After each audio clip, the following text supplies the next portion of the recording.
All right, this is the Chuwi corebook.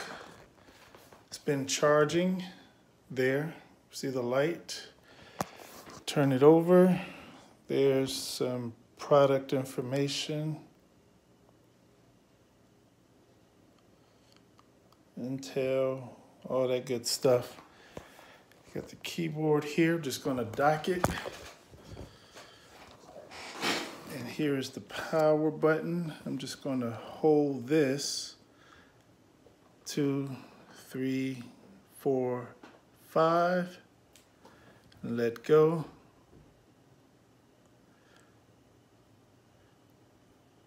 I'm just going to try it again.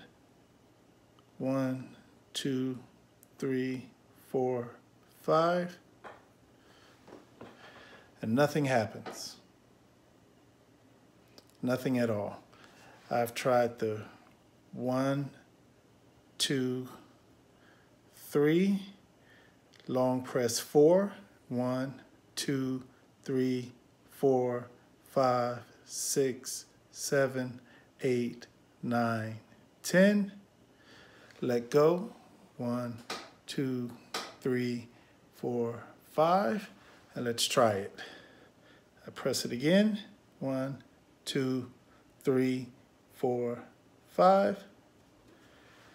And it still doesn't turn on.